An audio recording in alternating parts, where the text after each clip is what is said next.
வணக்கம் மக்களே, welcome back to நேற்று இன்று நாளை. இன்றைக்கி நம்ம தீபாவளி ஸ்பெஷல் கரகர முறுமுறு ஒரு ஸ்நாக் ரெசிபி தான் பார்க்க போகிறோம். இன்றைக்கி நம்ம பார்க்க போகிற ரெசிபி காரா சேவ். 2 வழியில் எப்படி பண்ணலாங்கிறத நான் உங்களுக்கு வீடியோவில் காமிச்சிருக்கேன்.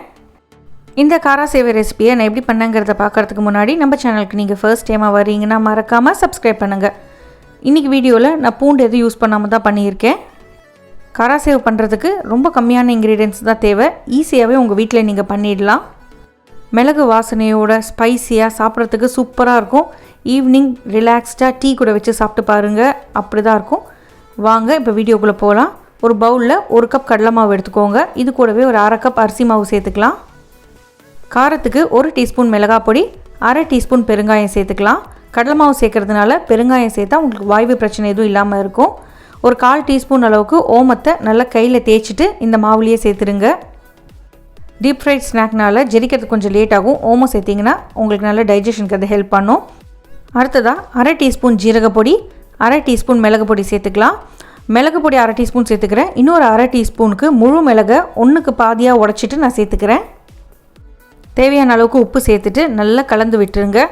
உப்பு காரம் எல்லா பக்கமும் பரவணும். மாவை நல்லா கலந்து விட்டதுக்கப்புறமா 1 டேபிள் ஸ்பூன் அளவுக்கு, அதாவது ஒரு சின்ன குழிக்கரண்டி அளவுக்கு சுட சுட எண்ணெயை சேர்த்துக்கலாம். அந்த எண்ணெயை நீங்கள் இந்த மாவில் சேர்த்தோன்னே உங்களுக்கு புஷ்ஷுன்னு சவுண்டு வரணும். அதுதான் கரெக்டான பக்குவம்.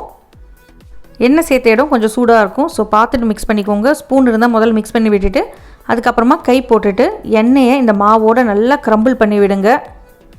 இது உங்களுக்கு பொறப்புறன்னு வரத்துக்கு ஹெல்ப் பண்ணும். நல்லா ரப் பண்ணி மிக்ஸ் பண்ணதுக்கப்புறம் மாவை எடுத்து டைட்டாக பிடிச்சி பாருங்கள், பிடிக்க வருதான்னு. அழுத்தி பிடிச்சா உங்களுக்கு பிடிக்க வரணும். உதுத்து விட்டால் உதிர்ந்து போகணும். அதுதான் கரெக்டான பதம். அடுத்ததாக இதில் கொஞ்சம் கொஞ்சமாக நம்ம தண்ணி தெளிச்சிட்டு மாவை பிசைஞ்சிக்கலாம். கடலை மாவுங்கிறதுனால நீங்கள் எவ்வளோ பிசைஞ்சாலுமே உங்களுக்கு கொஞ்சம் ஸ்டிக்கினஸ் இருக்கும். பிசையும் போது நல்லா இழுத்து நீவி விட்டு ஸ்ட்ரெச் பண்ணி பிசைஞ்சிக்கோங்க. மாவு ரொம்ப டைட்டாக பிசைய வேண்டாம், கொஞ்சம் லூஸாகவே இருக்கட்டும். பிசைஞ்சு முடிச்சுட்டு மேலே எண்ணெய் தடவி வச்சிட்டிங்கன்னா உங்களுக்கு காயாமல் இருக்கும். அப்பப்போ சின்ன சின்ன உருண்டையாக எடுத்துகிட்டு நீங்கள் சேவ் பண்ணி எடுத்துக்கலாம். முதல்ல ட்ரெடிஷ்னல் மெத்தடில் இது எப்படி கடைகளில் பண்ணுவாங்கங்கிறத பார்த்துடலாம். உங்கள்கிட்ட ஒரு ஜல்லி கரண்டி இருந்தால் ஜல்லி கரண்டியில் தண்ணி தடவிக்கோங்க. அப்போ தான் உங்களுக்கு மாவு ஒட்டாமல் இருக்கும். அதாவது இந்த ஹோல்ஸாக நம்ம ஃப்ரைங்க்கு யூஸ் பண்ணுவோம் இல்லையா, அந்த கரண்டி. கடைகளெல்லாம் நல்லா பெரிய சைஸில் வச்சுப்பாங்க. நம்ம வீட்டில் அவ்வளோ பெருசு வச்சுக்க மாட்டோம். ஸோ சின்ன சைஸ் தான் வச்சுருப்போம்.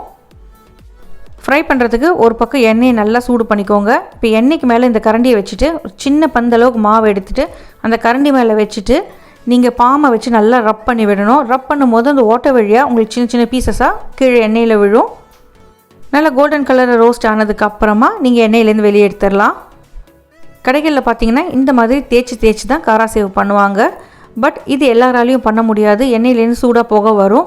உங்களுக்கு பயமாக இருந்தால் நீங்கள் முறுக்கச்சு வச்சு நீங்கள் பண்ணிக்கலாம். இந்த மாதிரி பண்ணும்போது உங்களுக்கு அன்ஈவன் ஷேப் கிடைக்கும். ஆனால் பார்க்குறதுக்கு ரொம்பவே அழகாக இருக்கும்.